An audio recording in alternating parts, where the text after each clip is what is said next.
My. This morning I was just tuned into this program, and it was about the downfall of hippies and Haight-Ashbury after the Summer of Love, 67. So they were talking about all that. Now, I lived up in Haight-Ashbury in 1969 at the corner of Page and Broderick. I lived on this, was it second floor? You go up the stairs. Now I had the corner area up there, the corner of Page and Broderick in 1969. Now when I was there, it was still okay, but there were a lot of people out there panhandling and that type of thing. And when I lived there, I was never into the drugs and the free sex,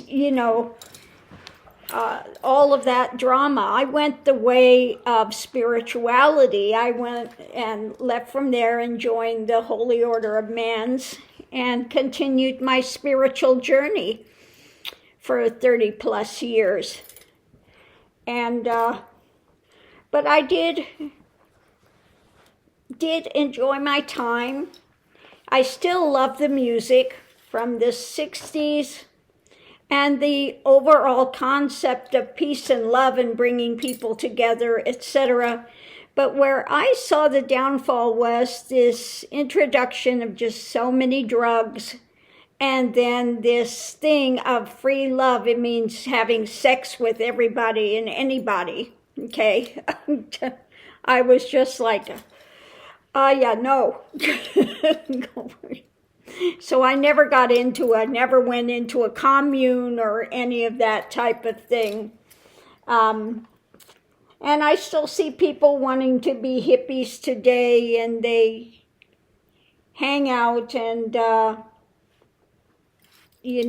some of the drama that they're doing. Now, I still love the fashion from the 60s, the hippie fashion, all of my tie-dyes and the things that I had. And again, just that overall wanting to bring people together.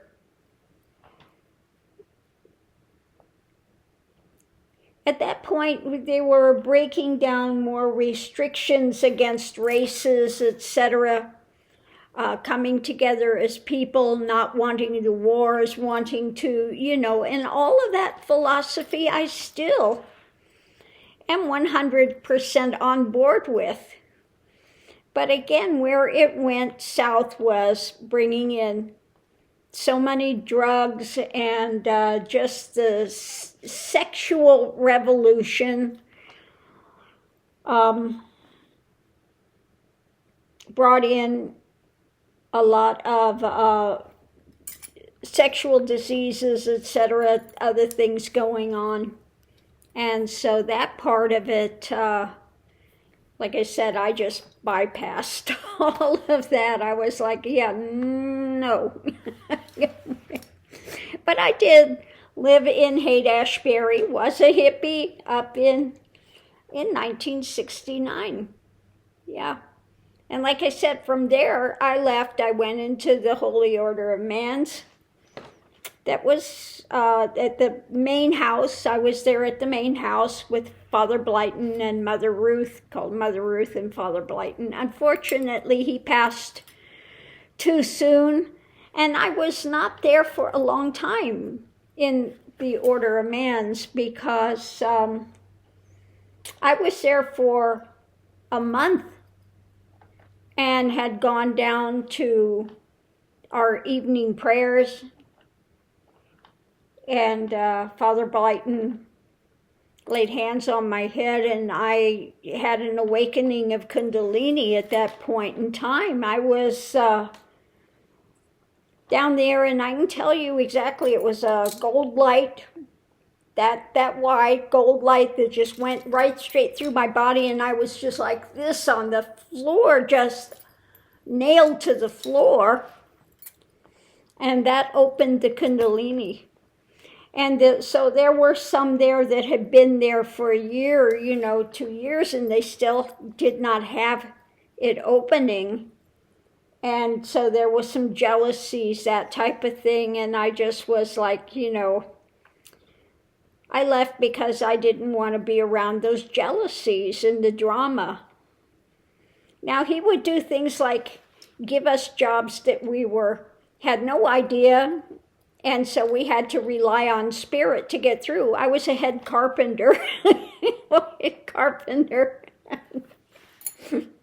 Yeah, he made me a carpenter. So anyway, I left there and went way, but continued my meditation and my spiritual journey, which completed in 1999, okay? But it was a very long journey. And at that point in time, there was nothing out there about Kundalini. Absolutely. There was one book by Lee Sanella, which was of no use to anybody. Now on every corner, everybody is a big, they know all about Kundalini. Well, they don't. They want to say they do, and they put out these things that other people have said, and I still see a lot of nonsense out there about it. And so that's why in 99, I started putting out information about it, became a guru. My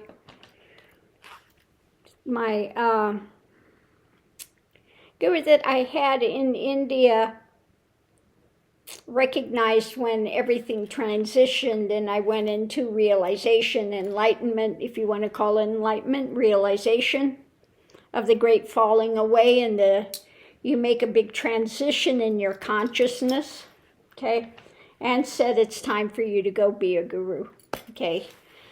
So since 1999, I continued to put out things. I do have another channel that was there, Guru Swami G, the letter G, if people are interested in that, where I put out a lot more of spiritual things having to do with Kundalini and that journey. Because it's a very difficult journey to go through, okay? You have a lot of things that take place in that to challenge you, okay, to go through all of the held beliefs that you have, the fears you have, etc., that you have to go through, okay?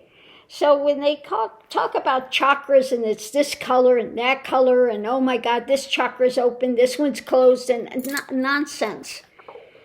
I call the chakras and those things are layers of consciousness. Okay, they are different layers, experiences of consciousness that one has to pass through on the journey.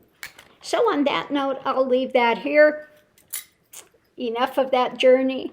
I put everything out there on the other channel that I could possibly give, and then I went into doing tarot because it's fun. I figured, this is fun. This is something that's lighter. Another element of continuing with people and giving what I can give. So I started doing the tarot, okay? For me, it's just a fun element of something to do. So yeah, that's where that's at. Anyway, on that note, I'll leave that here. We'll see you online. I was just getting the heads up from the puppies here that it was time to go for their Milky Bone. Yeah, see, Milky Bone. Miss Lily knows. Is it coffee time? Is it time to go? Time to go get your Milky Bone? Yeah, time to ride the Cosmic Gypsy? Yeah, time. They were just pawing at me a few minutes ago, trying to get my attention and say it's time to go. It is, I know, I get it. You giving me kisses? Yeah, you giving me love, telling me it's time, Mom, it's time. They have to have their Cosmic Gypsy ride every day and go have their milk bone. They live for it. There goes Mr. Mickey with one of his bears. Anyway, So on that note, I wanted to address something though real quick. I've got people that say, are you living in your car? Well, obviously not. Okay.